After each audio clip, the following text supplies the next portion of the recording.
Next speaker is the program leader, Coorong, Lower Lakes and Murray Mouse with the Department of Environment and Water. She has been working in wetlands and managing water for the environment in this region for more than 20 years. So can we please give a big round of applause for Adrienne Rumbelow.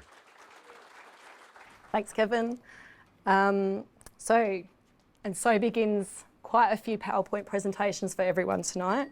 So first up, I'd like to acknowledge the traditional owners of the land on which we meet and pay my respects to their elders past and present, and extend that respect to other Aboriginal and Torres Strait Islander people who are present today. So I think most of you know myself and my team.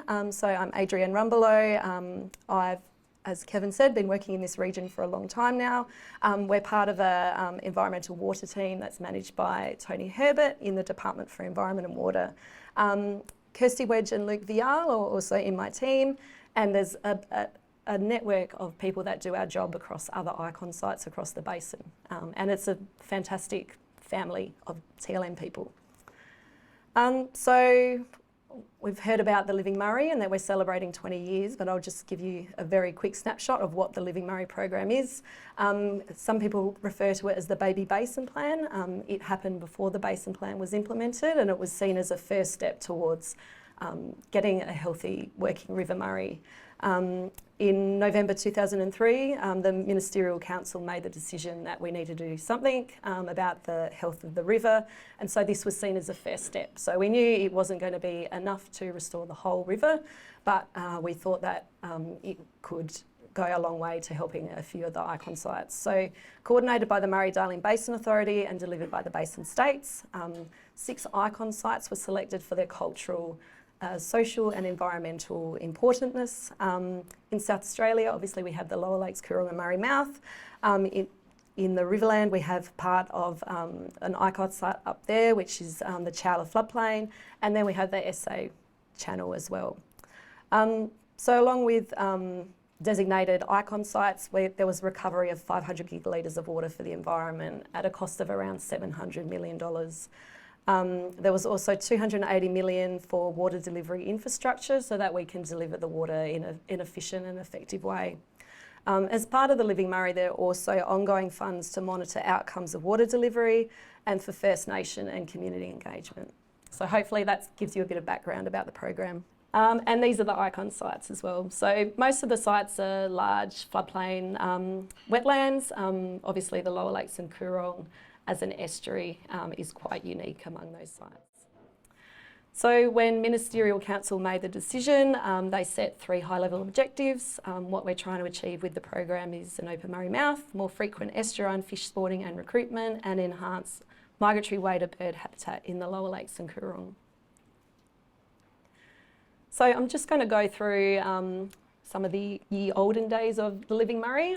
So back in the early days, you can see this table shows how water was recovered over time, but as you're probably aware, during that time we were in the thick of the millennium drought. So even though we were recovering water, the water that was available on allocation was only a small amount that would normally have been on that licence. So it wasn't to 2009-10 that we started getting bigger volumes, and a lot of those volumes allocated and delivered were actually delivered down here to our part of the system. We all remember the millennium drought, and the area of the River Murray below Lock 1 was particularly hit hard. A lot of people in the room today, Carleen, Dean, Jared, Richard, were heavily involved in drought recovery programs in SA. In this time, we were also getting geared up to deliver water for the environment. So SA's River Murray Environmental Management Team was established. In the Riverland, a lot of the, Carleen's laughing, we delivered a lot of water in the Riverland to help stop the decline of red gum black box communities, and we also got on with constructing the Chowla regulator. Down here in our part of the system, it was a different set of priorities. So we were focused on delivering water to prevent acidification of hotspots in the Lower Lakes, particularly Lake Albert and the Goolwa Channel, which we're here today looking out over. In 2009-10, 13.9 gigalitres of TLM water was delivered to Lake Albert and 34.4 gigs to Lake Alexandrina. So at that time, they were significant volumes. We also had some tiny volumes of TLM water delivered to protect some of our threatened species and communities in Lower Lakes wetlands, which I'll talk a little bit about just in a sec. And these kind of photos were very typical for that time. There was complete disconnection of fresh water from the Coorong for more than 3 years, and water levels in the Lower Lakes were more than a metre below sea level. So anything that lived in a wetland was doing it really tough, and there was a complete change in the ecology of both systems. Those little pumping sites that I was talking about, this just gives you a bit of a snapshot of what we did in those years, and this was around the time that I first started with the Living Murray as well.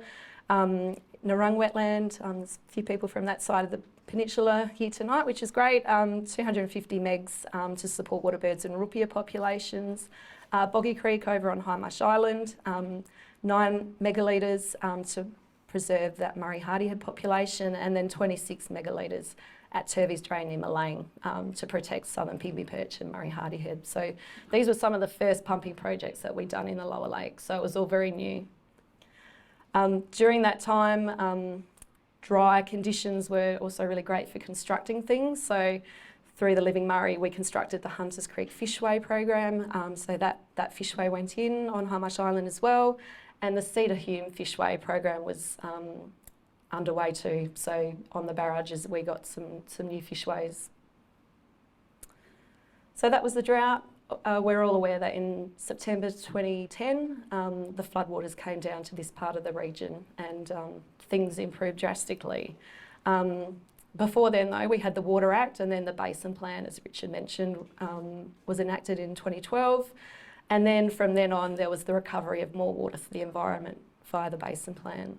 So we went from delivering tiny little volumes, pumping to wetlands, to now being able to move to large-scale multi-site events. So big volumes of water could be delivered down the river from different tributaries to different icon sites and different wetlands. So big events and multiple outcomes, so very different.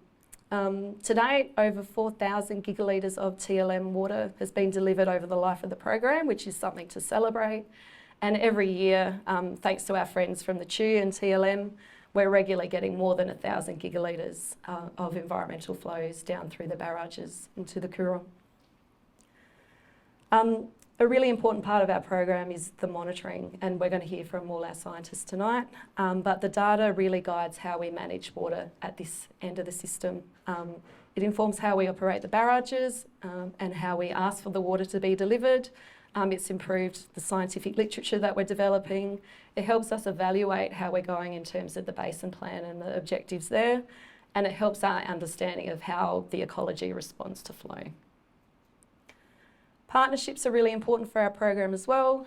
Gary Fife's here from SA Water, but Gary and his team, particularly Mick, do a great job operating the barrages and Lake Victoria fishway operations. Murray-Darling Basin Authority, our funding partners, are here tonight, and they do a great job in managing the TLM program. The CHU, the source of a lot of our water, we're very grateful for them. A lot of my job is sucking up to the CHU, so if you see Hillary, please tell him how great he looks tonight and how much we enjoy getting his water down to our part of the system. And our friends at the Landscape Board and the Wetland Program there, they do amazing work with the local community too. Nurringerry, so we have a great partnership with the Nurringerry, and Bill and Scotty will present shortly. There's been a whole heap of work in terms of supporting our monitoring programs and their own cultural monitoring programs, which Kirsty has been working on too, which has been great for our program. So very quickly, key achievements. This is a graph of annual barrage discharge per water year. So you can see we have post-regulation, mean discharge, and then pre-regulation. So I've just circled the little drought years. So 2018 to 2020, we were in a pretty severe drought, but you can see that even in those drought years, we were still getting decent volumes down. The lakes were protected, and we were getting some fresh water out to the Lower Lakes and Coorong, which I think is a great achievement. So part of that, we've achieved 4,909 days of continuous barrage flow from September 2010 to today. So if anyone asked you if we could do that back in the Millennium Drought, they probably would have laughed and laughed, but here we are, which is, yeah, an important part of this program. 92 community advisory meetings from our wonderful community advisory panel, 52 scientific advisory group meetings, 90 site tours, it'll be 91 from tomorrow morning, and 9 public science forums, including this one. And we've also got a pretty cool fishway that was built through the Living Murray, and some of the original Southeast Flows investigations were also funded through the Living Murray. So when I started, barrage operations was quite simple. You needed to keep water in the lakes and keep water at quite a stable level. And when there was water to deliver out of the barrages, you'd do that. But often there'd be 6 months in a row without any barrage flow. So I think the Living Murray program really has delivered a new paradigm for barrage operations. So we're now able to do seasonal water level manipulation from the lower lakes with water for the environment. We deliver flows out of certain barrages to get things like lamprey and Congolli migrating. We're now able to deliver water just out there at Goolwa Barrage to try and get black bream recruiting. Most of our water goes out of Twitchery and New Island barrages in spring and summer to try and get the ecology of the Coorong going. And then fishways are first to open and last to close. So it's been a completely different way with water for the environment, with what we can achieve and what we can do. So very quickly wrapping up, what do we need to do in the next 20 years? Optimising system scale delivery to achieve end of system outcomes is really important. If we can get water delivered from the tributaries and different storages down to here to when we need the water through spring and summer, that would be amazing. Lifting constraints as part of the basin plan is really important for us. Richard mentioned the 450. We're really hoping that that water can be recovered, and there's still a lot to do in terms of restoring the South Lagoon. So thanks everyone. Hopefully that's helped your understanding of the Living Murray, and I hope everyone has a great time tonight. Thank you.